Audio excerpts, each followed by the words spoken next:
Ayan. Have a blessed divine hope sa inyong lahat, divine prosperity, divine peace, everyone. Purihin ang nagsugo, hindi ang mga sinugo. Ngayon ay November 12, 2024 at ang oras ay 9:18, 2024. Okay, purihin ang nagsugo, hindi ang mga sinugo. Una at higit sa lahat ay wala akong sawang aking itinataas, pinupuri, dinadakila, niluluwalhati, pinasasalamatan, sinasamba ang pinakadiyos ng kaliwanagan, ang banal na espiritu at ang inang lupa. Maraming salamat sa apat na elemento ng digdig, ang elemento ng apoy, ng tubig, ng hangin at ng lupa, at sa apat na direksyon na ito from the north, east, west, south. Mabuhay ang nagmumula sa perlas ng silanganan, ang sikatan ng araw. Mabuhay ang nagmumula sa 12 tribes at mabuhay ang Maharlika Kingdom of God, the Lufasug Sulu Empire, the Rule Islam, the 11 countries, 1C. Okay. Nawa ang espiritu ng katotohanan, katwiran, kaliwanagan, kaunawaan, kapayapaan, kahinahunan, kapatawaran at pag-ibig ay sumasa atin lahat. Maraming salamat sa lahat ng mga kapatid na patuloy na nanalangin, nagtitiwala, nagsasakripisyo, no? Para sa misyon na sa ating mga bawat na ginagampanan. Okay, hindi ako magtatagal sa pagbahagi dahil meron pa akong ibang gagawin at merong pasyente, no, na nag-aantay sa akin para gamutin natin, no? At marami pang dapat gagawin, pero ito at this time kakatapos ko lang kasi nakipag-usap sa isang kapatid na ito'y may kinalaman dito ngayon sa US, no? At maraming mga bagay na pinag-uusapan na dapat ay step by step ay gagawin natin para sa pakinabang natin lahat at hindi para sa ikakayabang natin. Okay. Meron akong ipapakitang sample. Nakita nyo ito? This is a durian. Okay, durian yan ha, durian. Okay. Ano kayong kinalaman ng durian dito sa ating gagawin? Ayan si durian, no? Kain nga. Kain, sarap. Kain pala tayo. Okay, durian. Okay. Ang durian, para sa iba, ito ay nababahuan sila. Pero pag kinain mo na yung laman, wow, sobrang sarap. Meron ding iba na ang durian ay nababanguhan sila, pero hindi rin kumakain. Meron ding nababanguhan sila at pag kinain mo talaga ang laman nito ay super sarap. Ano ang kinalaman ngayon umaga sa ating mensahe? Okay, ito yon. Uulitin ko dahil kagabi binasa ko ito. Ano ang kinalaman dito, no, sa durian sa aking ibabahagi sa inyo? Ay Lidimin Kanoto declared, maliwanag sa sikat ng araw, malaki ang posibilidad na walang eleksyon. Ngunit subalit datapwat, hindi nangangahulugan na kung wala mang eleksyon, yung mga nakaupo na mga sabihin na nating diretsahan, no, na mga mapagsamantala sa kanilang mga posisyon, no, mga lapastangan, no, sa ating bayan ay manatili kayo dyan. Ito yon, no? Kasi itong sasabihin ko sa inyong umaga, no, alam ko and I know I cannot please everybody, pero kanina habang nag-uusap kami ng isang kapatid, no, nandun sa US, malaki ang kinalaman sa US Treasury, no, kasi nakakalungkot dito sa atin. Kaya ang sabi ko nga kagabi, ang mensahe nga kagabi, kung mayroon mang lilinisin at kakalusin mismo dito sa ating bayan, lalo na ang nagmumula sa sikatan araw, lalo na nandito mismo sa tinatawag na the land of promise. Kaya kung ano man ang mga bagyo, ano man ang mga dilubyo na nararanasan ng Luzon, Visayas, 2025, asahan ninyo Dito sa part ng Mindanao, no?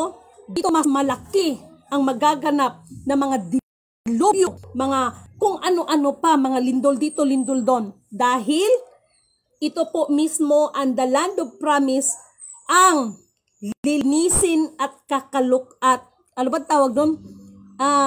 Kalusin. Okay. Ito sasabihin ko sa inyo, I know that I cannot please everybody. Makinig lahat ang may pandinig, lalo na doon, no, sa mga tumakbo ng kanilang mga kanilang posisyon sa COMELEC na nireject kayo. Okay? Because Lidimin Canoto, gusto ko lang pong patas ang laban. At hindi po porkit nandito ako, ito yung posisyon na binigay sa akin ni God, merong palakasan system dahil naniniwala ako na marami po sa inyo ang mas karapat dapat sa posisyon na yan. Okay? Meron akong babasahin sa inyo. Binasa ko to kagabi. Kaya, to make the story short, this morning, ang aking message sa inyong lahat, ang mga tumakbo, no, sa kanilang posisyon na na-reject kayo ng COMELEC ay kung maaari at mararapatin ninyo, makipag-ugnayan kayo sa akin, no? Kahit yung iba na nakapasok, no? Huwag kayong magpapakasiguro. Why? Basahin ko sa inyo. Lidimin Canoto, this is not my own understanding. Believe me or not, habang kanina ay nag-uusap kami ng kuya at ng ating ibang mga kapatid, idinikta sa akin yan, no? Makinig, binasa ko to kagabi. Okay, 1 Corinto, chapter 2, verse 6. May pamagat ito, ang karunungan ng Diyos. Makinig kayo ha. Gayunman, sa mga taong matatag sa buhay espiritual ay nangangaral kami ng salita ng karunungan. Hindi karunungan ng mundong ito. Maliwanag. Unang mga tagapamahala sa mundong ito na ang kapangyarihan ay lilipas. Hindi ba akma ng akma niyan? Napaka-akma, tumpak na pak. Okay. Subalit ang mga pinapahayag namin ay ang lihim ng karunungan ng Diyos na hindi nahayag noong una, no? Alam ko that mga last election, marami na nagsasabi hindi matuloy ang eleksyon, walang eleksyon, blah blah blah. But this time, no, I, Lidimin Canoto, declare this is the very big challenge for us, no, na hindi matuloy ang eleksyon. Pero hindi po nangangahulugan na hindi matuloy ang eleksyon. Kagustuhan namin yan. Kung hindi, yan po ay dikta sa amin yan. Okay? At ito, narinig nyo naman, maliwanag pa sa sikat ng araw, 1 Corinto chapter 2 verse 8. No? Kaya itong durian, hinalimbawa ko sa inyo dahil ang durian, kung totoosin mabango ito, pero yung iba, kahit mabango siya, ay hindi sila kumakain ng durian. Walang pinagkaiba yan sa mga nangyayari at mga pinapahayag namin. Hindi lahat ng pinapahayag namin gustong-gustong pakinggan, pero mahirap tanggapin. Mahirap sa kanila tanggapin ang katotohanan. Katulad ng durian, mayroon ding iba na nababanguhan, hindi nila kinakain. Mayroon ding iba nababahuan, pero pag kinain nila ito, napakasarap sa kanila. Walang pinagkaiba yan sa mensahe natin ngayon. Na yung iba, siyempre, hindi to magugustuhan. Dilakala ng iba, kayabangan ni Lidimin niya na walang eleksyon. Ngunit, subalit datapwat, hindi nangangahulugan na walang eleksyon ay, yung mga iilan nating mga kapatid ay manatili dyan sa kanilang posisyon. Wala mang eleksyon pero may appointment. Sana na-gets ninyo, napaka-importante itong mensaheng ito. Okay. At nakita nyo naman ang ating backup, no? Na salita. Hindi to galing sa akin. Basahin natin ha.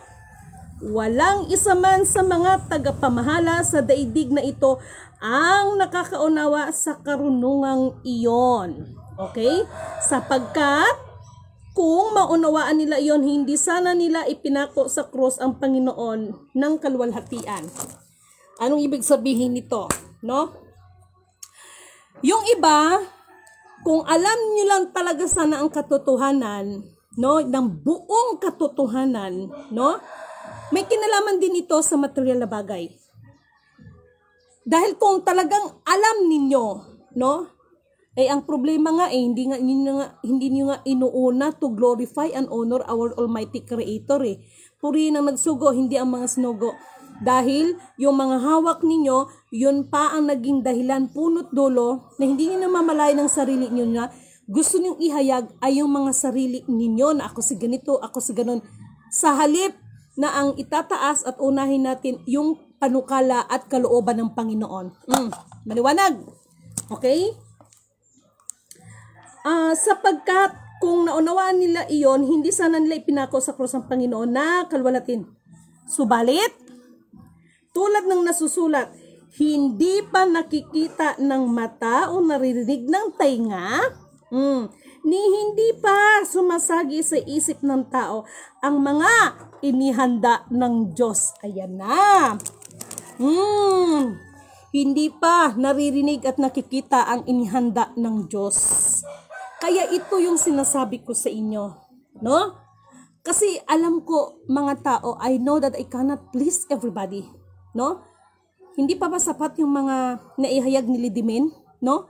Marami nang napatunayan si Lidimin sa inyo, pero sa lahat ng napatunayan, itinataas at pinupuri ko at ibinibigay ko lahat ng buong buo ang kaluwalhatian, kapurihan, kadakilaan, no? Sa pinaka-Diyos ng kaliwanagan, the Alpha, Power, Omega.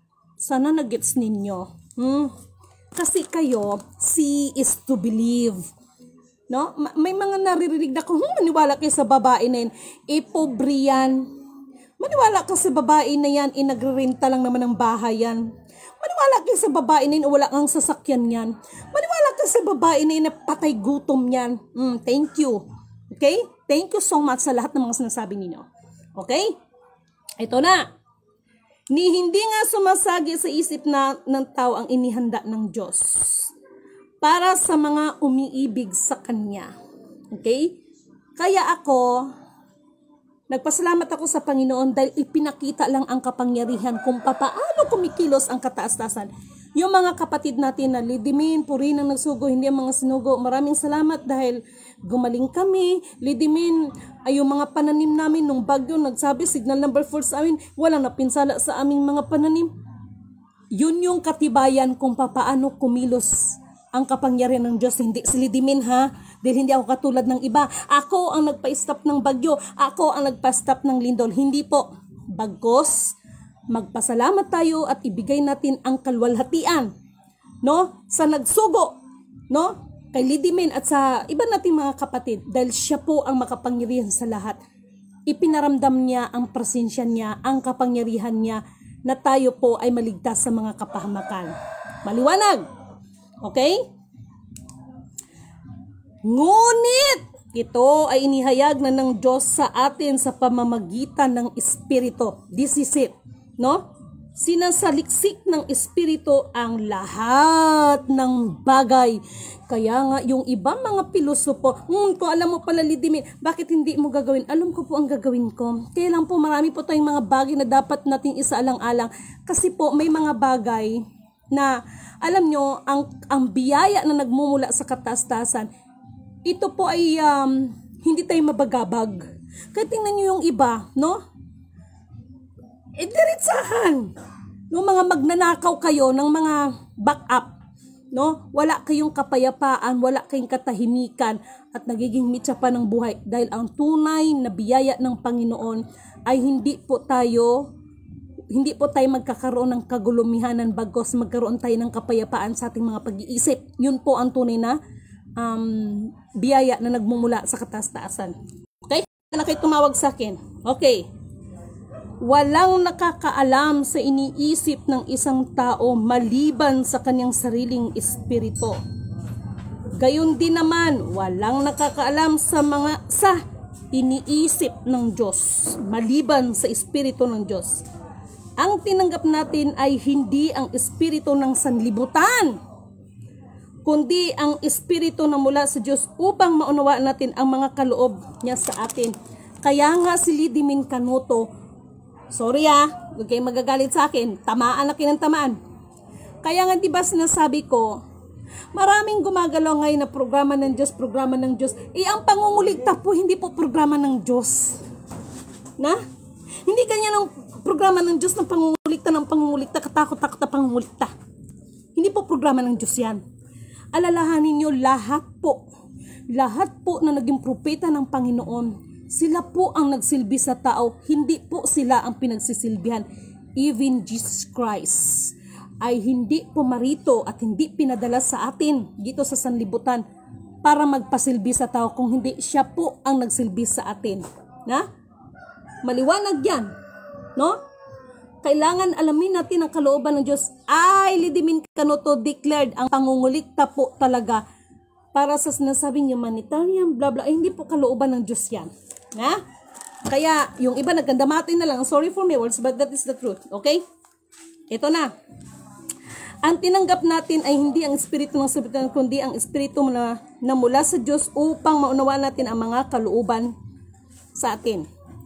Kaya nga kami ay nangangaral hindi sa pamamagitan ng karunungan ng tao, kundi sa pamamagitan ng espiritu. Okay, ito na. Huwag kayong magagalit sa akin. Kana bang mga yan bang mga nagpa-seminar ng customary international law? Hello? No? Pera-pera pa rin ang dating. No?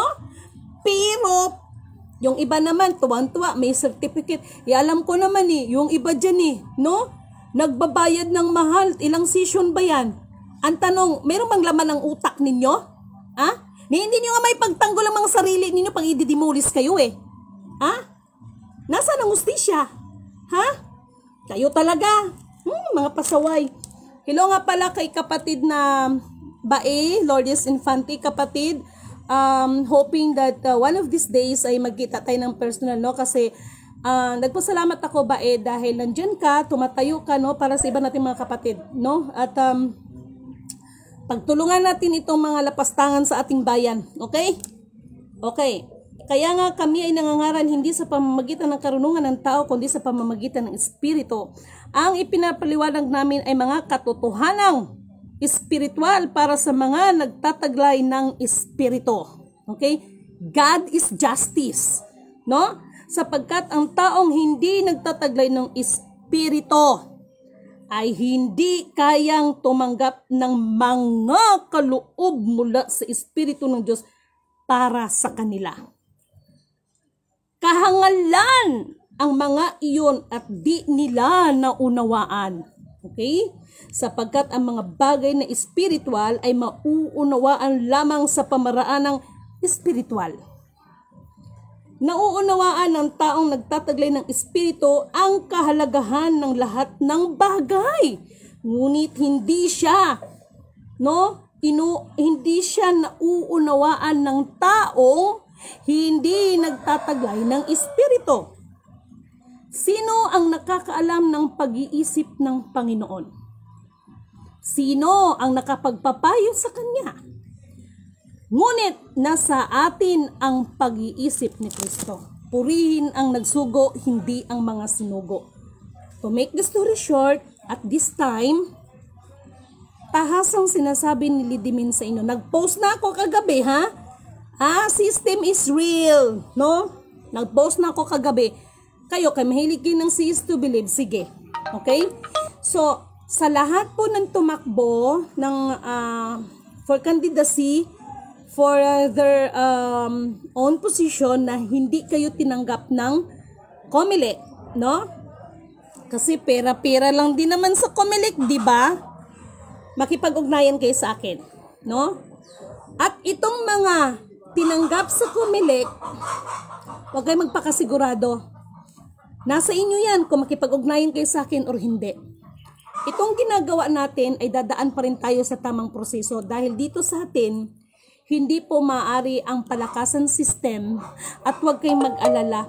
Wala po akong hihingiin ni piso po sa inyo para po na, alam nyo na, luluubin at mararapatin ay kung kayo naman ay karapat-dapat sa posisyon ninyo, why not? No? So, alam nyo, maliwanag, napakaliwanag dito.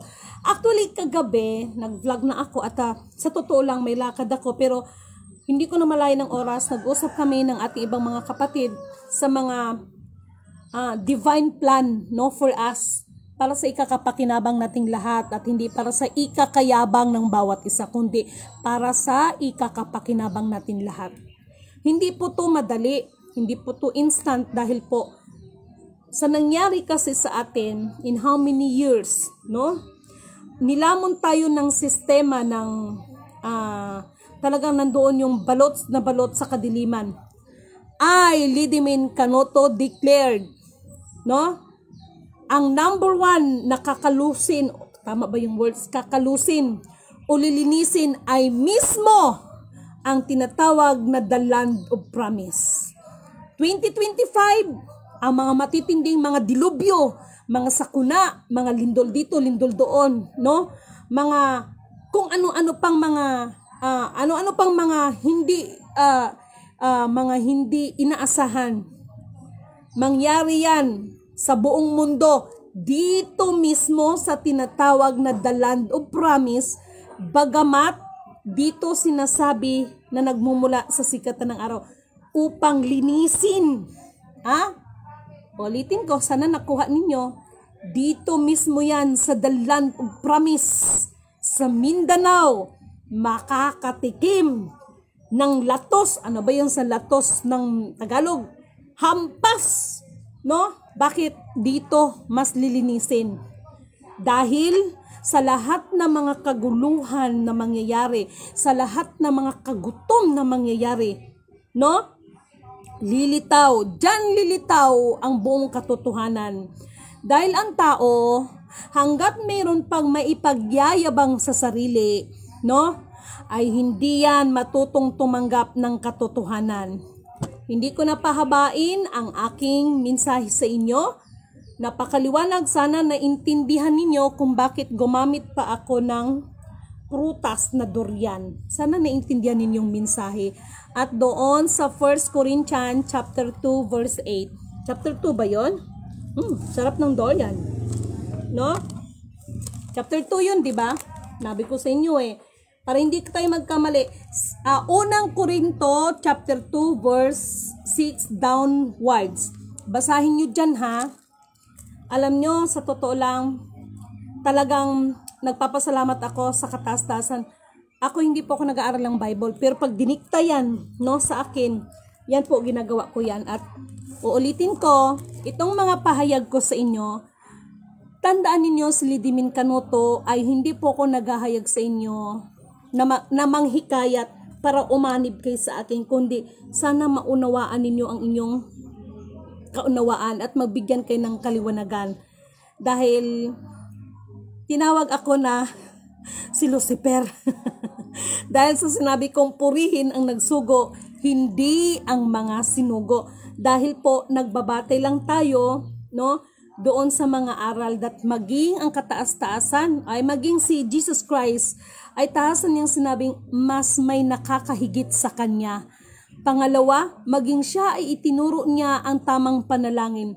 Ama namin na nasa langit, sambahin nawa ang iyong pangalan dito sa lupa maging sa langit. Hindi po niya sinabi at hindi po niya itinuro, sambahin nawa ang pangalan ko sa lupa at ikaw, Ama, ang nasa langit. Kaya bakit sinasabi ni Lydimin, purihin ang nagsugo, hindi ang mga sinugo? Ganun pa man, hindi ko po sinasabi na si Jesus Christ, no? Kaya nga siya ang king maghahari sa atin lahat dito, no? Katulad ng sinasabi ko, para bang panahon nila mga propeta, no? Talagang ganun ang mga gampanin, no? Ang magsilbi ka sa tao, hindi yung ikaw ang pinagsisilbihan. Okay, hindi ko na pahabain ang usapang ito dahil marami pa akong gagawin at lahat, no? Nasa inyo yan kung makipag-ugnayan kayo sa akin o sa hindi, dahil alam ko naman kayo is see is to believe. Sa pamamagitan ng karunungan, kakayanan at gabay ng ating katastaasan, na ipanalo natin, no? Na ipanalo natin na hindi madaya ang ating kapatid na Donald Trump. Kung nagawa yon, magagawa din natin dito sa Pilipinas, sa ating bayan. Dahil ang authority na anuman ang mayroon tayo ay hindi nanggagaling sa kagustuhan at kalooban ng tao, kung hindi sa pamamagitan ng kalooban ng kataas-taasan at sa pamamagitan ng gabay ng espiritu, banal na espiritu, ay doon tayo magbabase. Kaya dito walang palakasan system. Kailangan tingnan ng anggulo ng bawat isa para sa mga karapat-dapat na posisyon na yan. Mulit sa muli, isang mapagpalang magandang umaga. Have a blessed new great divine hope, divine peace, and divine prosperity sa lahat natin. Purihin ang nagsugo, hindi ang mga sinugo. Isang mapagpalang magandang umaga po sa inyong lahat. Ay, yung sarap ng durian. No? Ang dami kong naubos. Ang bango. Kain tayo. Okay? Hindi ako nagpapainggit sa inyo. Hinahalimbawa ko lang ang durian sa mensahe. Okay? So, maraming salamat po sa inyong lahat.